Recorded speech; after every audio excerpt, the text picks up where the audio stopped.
El que nada debe, nada teme. Y al parecer, en el círculo más cercano e íntimo de la anterior administración federal, hay mucho temor.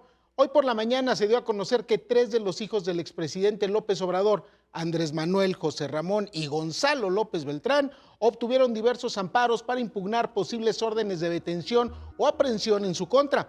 Se tratan de los conocidos como amparos buscadores, cuyo fin es que el juzgado recabe informes de las autoridades responsables para detectar si existe algún proceso legal en su contra.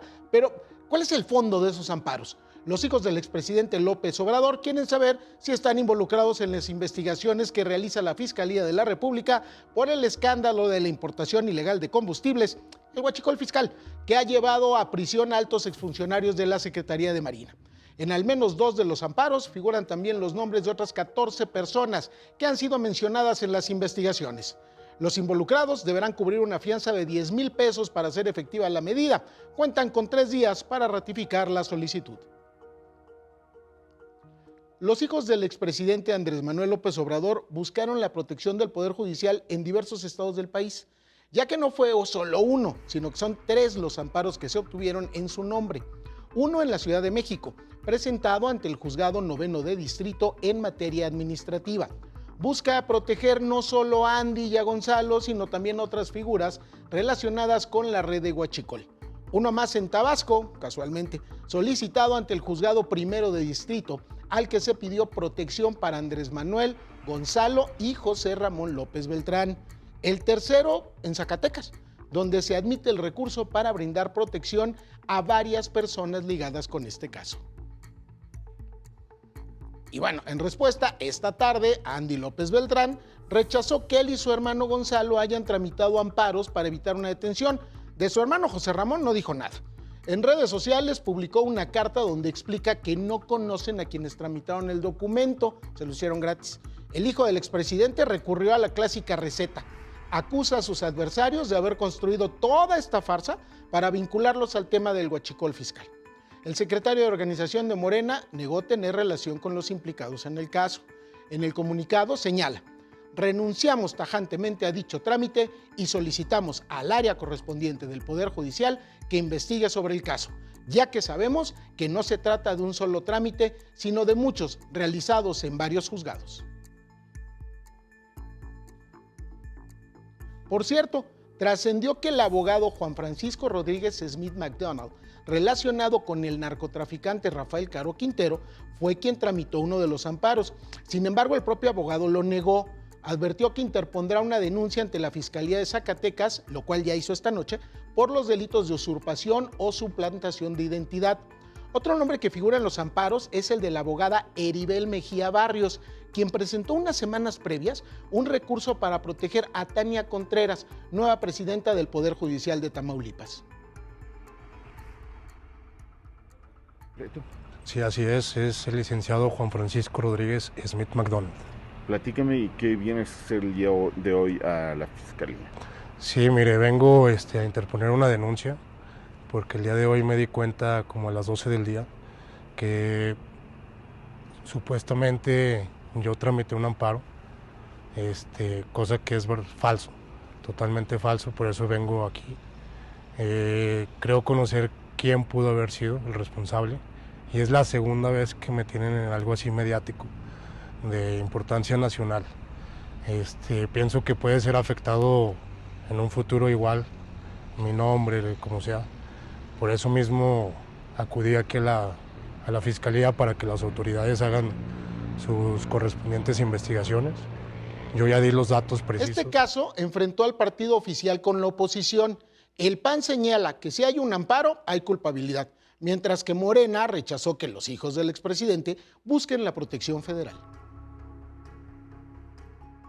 Que cuando empecé yo a decirles guachicoleros, el gobierno me decía pruebas, pruebas, pruebas. Y pues el miedo no anda en burro, y menos si el burro es guachicolero. Si tienen la cola tan sucia que necesitan amparos, pues tramitar el amparo es saber que tu nombre está en la carpeta de investigación, saber que alguno de los detenidos te señaló, como señalaron ya al almirante Ojeda, ¿no? Como diría Juan Gabriel, pues si no estás en la carpeta, pero pues como qué necesidad tienes de tramitar el amparo. No creo que en este caso ninguno de ellos haya solicitado esa protección de la justicia federal mediante el juicio de garantías. ¿Habría que corroborar la información para ver si... Pues están pasando tantas cosas que generan desinformación y confusión que no me extrañaría que se trate de una más, sin descalificar la fuente o quien lo haya señalado o informado. La importación ilegal de combustible fue tema en la conferencia de Palacio Nacional. La presidenta Claudia Sheinbaum dijo que la Fiscalía General de la República debe llegar al fondo de este asunto. Con uno, Julio Sánchez informa. En el gobierno federal no saben desde hace cuánto tiempo opera la presunta red de contrabando de combustible o huachicol fiscal. Estas detenciones vienen de una investigación que inicia en marzo de este año, a partir de un buque que llega a Tampico. Esto sucedió en marzo. ¿Qué tan atrás venía? No lo sabemos. Pero es tarea de la Fiscalía General de la República llegar al fondo para saber el alcance de la corrupción entre funcionarios del actual gobierno. La Fiscalía tiene la obligación de investigar y llegar a fondo de quiénes más estuvieron involucrados. ¿Cuántas empresas estuvieron involucradas? Porque ya no están llegando buques, evidentemente, con combustible ilícito.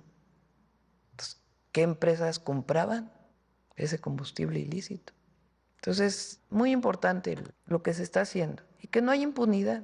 Este contrabando de combustibles lo encontramos ahora en marzo de este año, y de ahí vienen las investigaciones. El objetivo es castigar a los responsables, dijo la presidenta Claudia Sheinbaum. Cuando se encuentra que hay algún miembro del gobierno, incluso de las Fuerzas Armadas, que es parte de una ilegalidad, fortalece a las instituciones llegar al fondo. Ante los señalamientos contra la Marina, la mandataria defendió a los titulares de las Fuerzas Armadas, el almirante Raimundo Morales y el general Ricardo Trevilla. El almirante es un hombre muy íntegro, valiente e íntegro. Yo lo describiría de esa manera. También el general secretario es un hombre íntegro, valiente, los dos muy patriotas. Así son las Fuerzas Armadas en México. En su gobierno, asegura la presidenta, no habrá impunidad. Con uno, Julio Sánchez. Hacemos contacto con el abogado penalista Rodrigo Guerra Wong. Rodrigo, buenas noches, ¿cómo estás? Renato, muy buena noche, gusto en saludarte. Gracias por la invitación a ti a tu auditorio. Gracias a ti, Rodrigo. A ver, ayúdanos un poco a entender toda esta maraña de información que está surgiendo en este momento. ¿Es posible que alguien tramite un amparo en mi nombre sin que yo se lo haya pedido como cliente?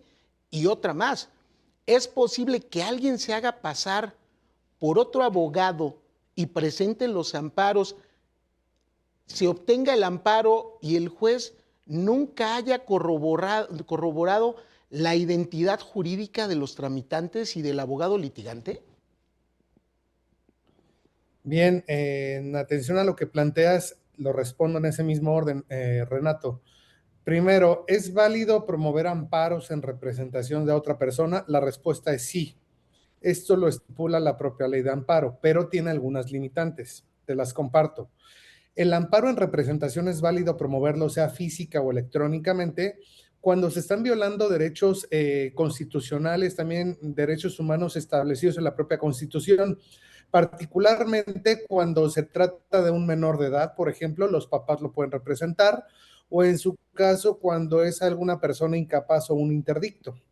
Ahora, si lo llevamos al ámbito penal, cuando hay riesgo de la libertad o en contra de la libertad de la persona, privación de la vida, deportación, desaparición forzada, incomunicación, también es válido que alguien promueva el amparo en representación de otro.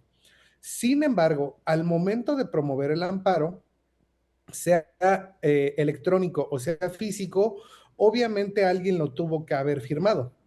suponiendo que fue un abogado o suponiendo que fue algún apoderado, representante legal o alguien que tuviera derechos sobre la persona que está representando, sí pudo haberlo hecho, pero el juzgado de distrito, hablando de un amparo indirecto, en este caso, como el ejemplo de los que supuestamente promovieron los hijos del expresidente, el juzgado de entrada tiene que actuar con buena fe porque son amparos en materia penal y es un hecho que tiene que conceder una suspensión provisional de los actos reclamados que le hayan solicitado, siempre y cuando la demanda reúna los requisitos básicos, lo que se advierte que sucedió, pero con la condición de que, en efecto, como el amparo fue promovido en representación de otro, debe de requerir sí o sí para que los quejosos se presenten ante el juzgado y ratifiquen si es su deseo o si es un hecho que ellos promovieron el amparo. Eso es importante, Renato, en el entendido de que si no lo hacen, pues obviamente los efectos de esta suspensión se tienen que venir abajo. Ok, ahora, acreditar la personalidad jurídica del abogado es importante antes de todo esto, ¿no? O sea, no, vamos, déjame ponerlo en primera persona, Rodrigo. Si yo quisiera tramitar un amparo y tú eres mi representante legal, pues primero debimos habernos puesto de acuerdo y debí haberte autorizado para que pudieras interponer este proceso. Que tú solo vayas a hacerlo sin que yo me entere, sin mi conocimiento, y que además el juez lo admita, ¿no te suena raro? Sí, por supuesto que es raro, Renato. Yo lo que veo aquí es que si realmente el abogado contaba con autorización, pues bueno, pronto se va a saber. ¿Cómo se va a saber? De manera muy sencilla. Si los quejosos, porque no son dos, en este caso estamos hablando tal vez de dos, pero hay una lista de 16 involucrados en estos amparos. Si alguno de ellos o varios ratifican la demanda, es porque realmente la quisieron promover, es porque realmente el abogado estaba facultado para eso. Ahora, para que este amparo no mantenga los efectos suspensivos que ya se concedieron, tendrían que desistirse todos los quejosos, es decir, todos aquellos a los que se les concedió la suspensión tendrían que acudir ante el juzgado y obviamente manifestar que ellos no lo promovieron y por ende la revocación de la suspensión se tendría que llevar a cabo. Siguiente hipótesis, ¿qué pasa si el abogado lo promovió sin consentimiento de los quejosos? Entonces el abogado estaría incurriendo en delitos cometidos en el ejercicio de la profesión, particularmente de abogados patronos, también puede ser considerado fraude procesal. Y esto obviamente tiene implicaciones penales, penas privativas de libertad. Y el otro supuesto, Renato, es qué pasa si falsificaron la firma, si falsificaron u ocuparon, usurpando la identidad del abogado, su nombre, su número de cédula, tomando en cuenta como duda, suponiendo, sin conceder también, que la información de cualquier profesionista se puede consultar a través de cualquier buscador digital en la web, particularmente en la Dirección General de Profesiones. Si cualquiera de nosotros hace la búsqueda de la cédula profesional, de ahí puede obtener el número de cédula como licenciado en Derecho, como abogado, y ocuparlo. Entonces, sí es un hecho, y lo vamos a saber pronto, que si los quejosos realmente tuvieron la intención de promover el amparo, lo van a tener que ratificar, uno o varios. Si realmente no lo hicieron, entonces la suspensión se revoca y es como si los amparos no se hubieran promovido. Tercero, el abogado ya denunció en Zacatecas, como lo compartiste en la nota previa, precisamente la usurpación de profesión y el fraude procesal. Alguien está mintiendo, es un hecho, lo vamos a conocer si se ratifica o no el amparo y de acuerdo a lo que haga el propio abogado y también el juzgado de distrito que otorgó la suspensión. Y esto lo vamos a conocer muy rápido porque pues, hay un plazo de 3 días para que esto se conozca. Entonces vamos a conocerlo pues, esta misma semana, dependiendo del cómputo, a más tardar el lunes, ¿no? De los días computables. Y quisiera aprovechar para preguntarte algo más. En tu experiencia, ¿es muy común que se use la cédula de otro abogado para tramitar falsamente un amparo?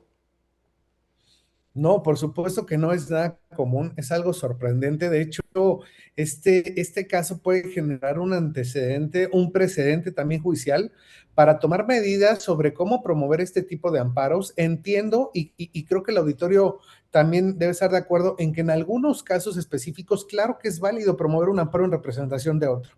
Si está privado de la libertad, si está incomunicado, si está desaparecido, si es un menor, si es un incapaz, claro que podemos actuar en representación de otro, pero no puede hacerlo el abogado. Ojo, no podría hacerlo el abogado entendiendo que si bien lo puede hacer cualquier persona, no lo puede hacer alguien que no esté facultado para ello, que no tenga autorización.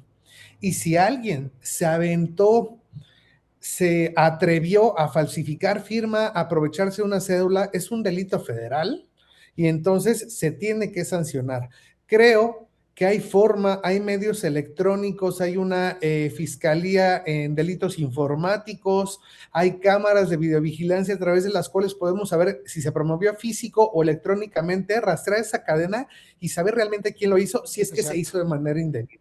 Perfecto. Pues Rodrigo, te agradecemos mucho que nos arrojes un poco de luz en todo esto y seguro te estaremos contactando más adelante. Muchísimas gracias y buenas noches. Buenas noches, saludos al auditorio, hasta pronto.